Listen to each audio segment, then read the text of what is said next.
we can destroy and we need to destroy drugs, but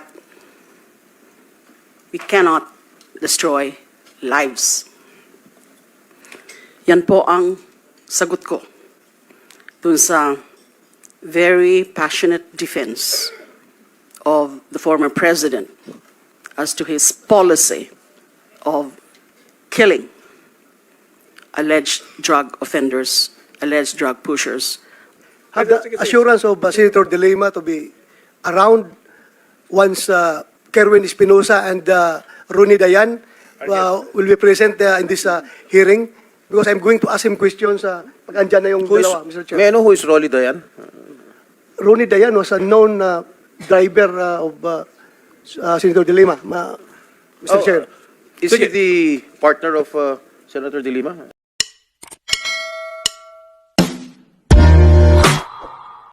So, ladies first, Senator Laila De Lima, just in case you want to deliver a statement. Yes. Very short. Yes, go ahead, ma'am. Very short, Your Honor. Mr. Chair and the honorable members of the subcommittee conducting today's inquiry. We can destroy and we need to destroy drugs, but we cannot destroy lives. Yan po ang sagot ko dun sa very passionate defense of the former president as to his policy of killing alleged drug offenders, alleged drug pushers, alleged drug users. We can destroy drugs, but we need not destroy lives. I just wish to emphasize that. I said that in my privileged speech in August 2016, after I filed a Senate inquiry, a resolution calling for Senate inquiry. This man, the former mayor of Davao City and the former president of the Republic of the Philippines, for so long have evaded justice and accountability for the thousands of those killed in the name of the so-called war on drugs. Hindi pa ho natin siya napapanagot after all these years. And these killings had started nung time pa niya as mayor, yung phenomenon ng Davao Death Squad. Pinatuloy niya at nagiging klarado dun sa mga naririnig natin sa House of Representatives Quadcom hearings that yun din ang ginawang modelo ng war on drugs starting 2016. I was hoping that Colonel Garma and the others who already testified there at the Quadcom hearings, including also Kerwin Espinosa, would be here so that our discussions, our presentations would be in sync with each other, or that we listen to them again and then I will respond to them. Now, I responded to the crisis that we faced starting in 2016, as I said, by filing the resolution and by delivering a privileged speech. Ang problema, hindi ko po yun natuloy. Yung aking pag-imbestiga noong mga nangyayaring patayan early on dun sa nung naging Pangulo si Rodrigo Duterte. Malungkot po ako, or actually I have mixed feelings now. People have been asking me, how do you feel that you're again appearing before the Senate for the first time? I'm setting foot in the premises of the Senate. Ang sabi ko, mixed feelings dahil sana nga noon pa, hindi na natin hinintay yung libo-libong mga pinatay. Pero nagagalak naman ako that I think we have the right environment now. Sana po, marami pa ang lumantad para magsabi pa kung ano talaga ang tunay na layunin ng Project Double Barrel. Yung kulang ko kasi noon, nung nag-imbestiga ako, when I presided over the Senate committee hearings, yes, we were able to present. Actually, konti lang, dalawa lang ata out of the 13 available CHR witnesses. But because I was eventually ousted as the chairperson of the committee, after I presented Mr. Edgar Matubato, hindi na po yun natuloy. Pero, ang talagang magiging kulang ng investigation na yon ay yung mga insider na makakapagpatunay sa atin na yung Project Double Barrel is the very program that was used in eliminating and in killing drug suspects.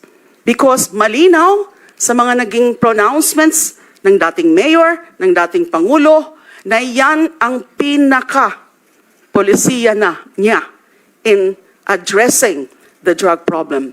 Nasabi na ho kanina, yung mga examples, at marami pa ho yun. I have a whole collection of his statements which really categorically show very clearly, manifestly, that he was inducing, encouraging the killings. And it cannot just be purely rhetoric. Kasi sinunod yung mga binanggit niya. Sinunod yung kanyang mga sinasabi na kailangang patayin ng mga yan. Manlanlaban man o hindi, ang problema sa nanlaban, hindi ho kapanipaniwala. Siguro may ilan-ilan na may mga nanlaban talaga. Pero sa karamihan, sa mga lumabas na mga kwento ng mga kaanak ng mga biktima, ay karamihan sa kanila ay hindi nanlaban.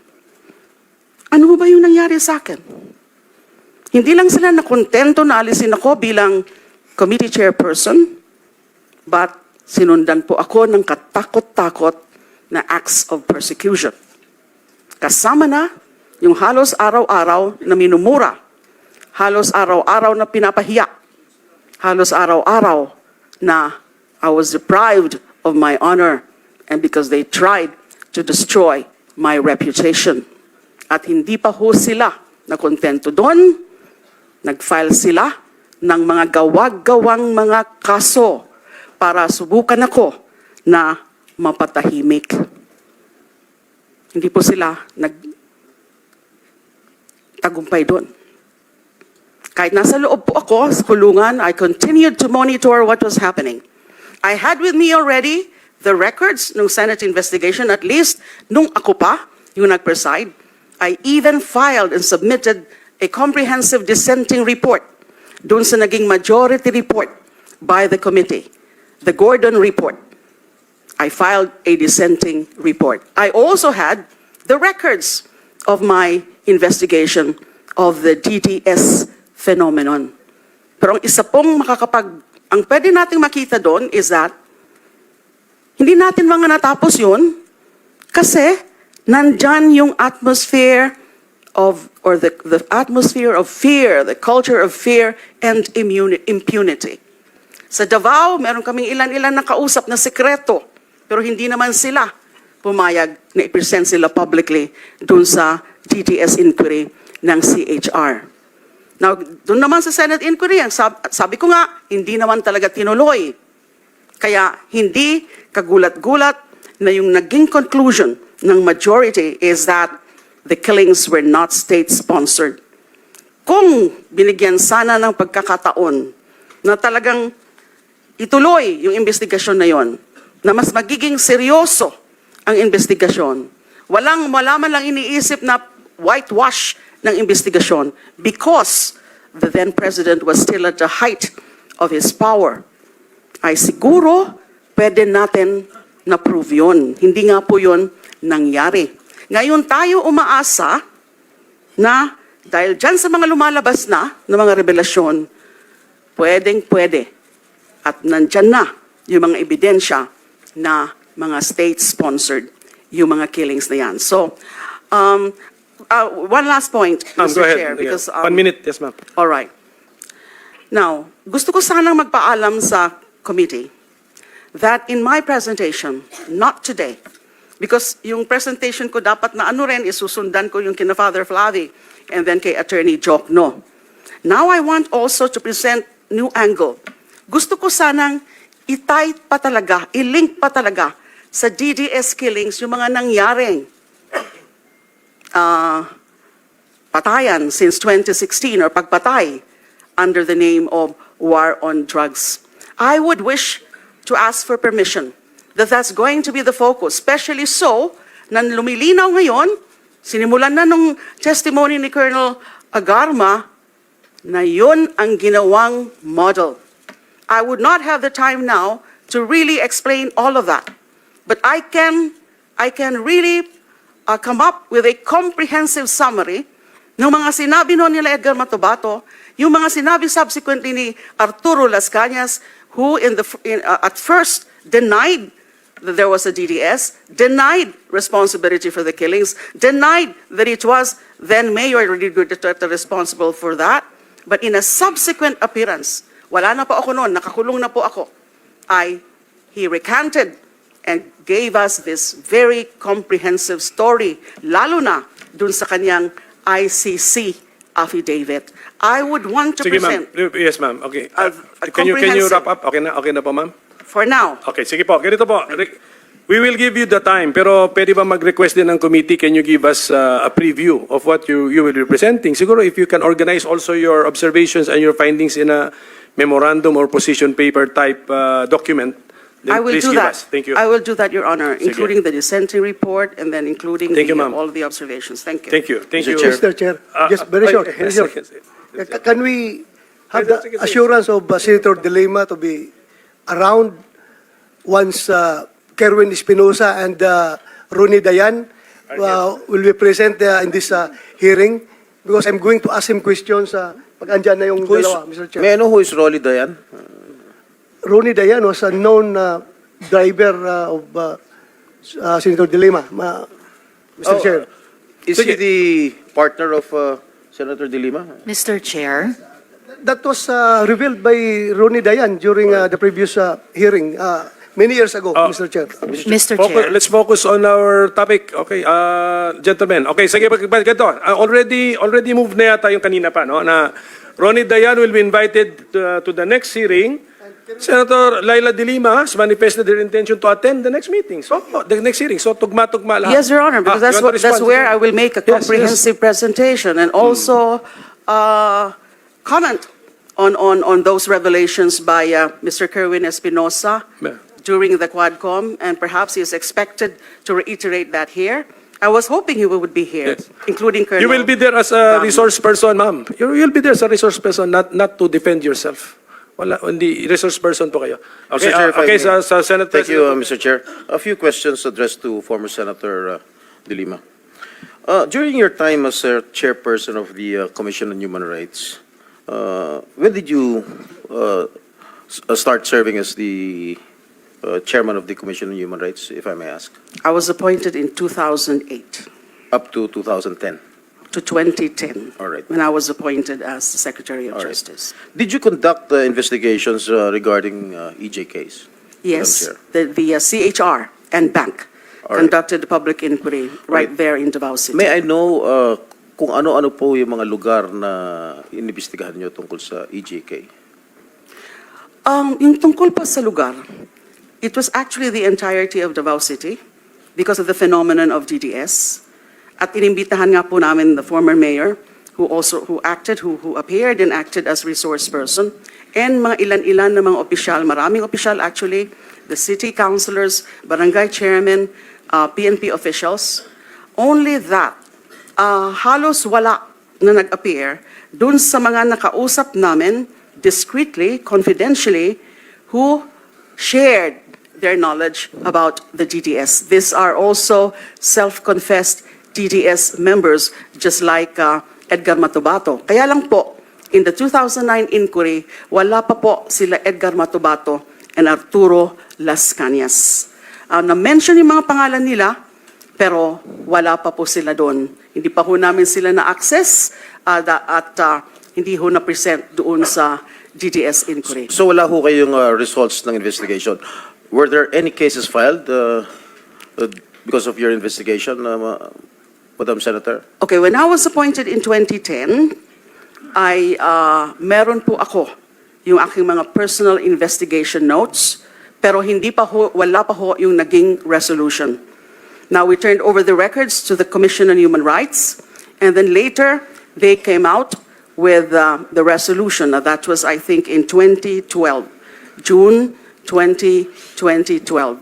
Yung resolution nila, one of the recommendations is for the filing of an administrative and criminal cases against then former Mayor Rodrigo Duterte and some other officials. What I know is that this was referred to the office of the Ombudsman, but I think later on, Mr. Duterte was cleared of, there was no finding or no cases filed. So the former president was cleared? Am I No, correct? it was not really cleared because I think, if I'm not mistaken, the main reason why no cases were filed with the Ombudsman against former Mayor Duterte and then President Duterte is that If you- nung linabas na po yung from the Ombudsman is he was already the president. Well, So on during, the presidential immunity. in the course of your investigation, when you were CHR chairman, and you thought, and then you think that the former president was involved in the in killings in his hometown in Davao, why didn't you file cases against him? The investigation was conducted. But the problem was that those who were in the know, yung konti ho na mga self-confessed DDS members at the time, they're not willing No. to When testify. when you were DOJ secretary, why didn't you file a case against the former president? You had all the means, you had all the power to do so. When you were secretary of the Department of I Justice. actually referred the matter of when Edgar Matobato came to us for witness protection. I rinifer ko po uli yung the DDS matter So what to happened? the wala po. Wala po. Bakit wala? You were a very, very powerful member of the cabinet during the Aquino administration. You did not do anything? It's not To that I pursue did the not do case? anything. To pursue It's the just case? that I asked the NBI to pursue further the investigation. Pero wala na po na i-submit sa akin na report. They were telling me that they had also so much difficulty accessing possible witnesses at the time. All right, one more thing, Madam former Senator. Why is it only in Davao that you had this investigation? Bakit Davao lang? Why were you so focused and why are you so concentrated in investigating Davao? We were focused on investigating the so-called DDS phenomenon because we have read some reports about it, foremost of which was the report of the UN Special Rapporteur Philip Alston. And he did come out with that report citing certain findings of the UN Special Rapporteur Philip Alston. And meron din pong report, yung Human Rights Watch, they called it, "You Can Die Anytime," also referring to the DDS phenomenon. So we felt that at that time, because of these reports, and our CHR regional office did confirm that there were killings, but they could not tell us, or they refused to tell us that it was actually the doings of the DDS on orders of then Mayor Rodrigo Duterte. But the insiders, the ones I mentioned kanina, I think there were 3 of them, which we interviewed secretly or discreetly, they did say that there was such a thing as a group as a Davao Death Squad, and then formed by the former mayor, and then getting orders also from the former mayor, something that were validated later on by Edgar Matobato and Arturo Las Cañas.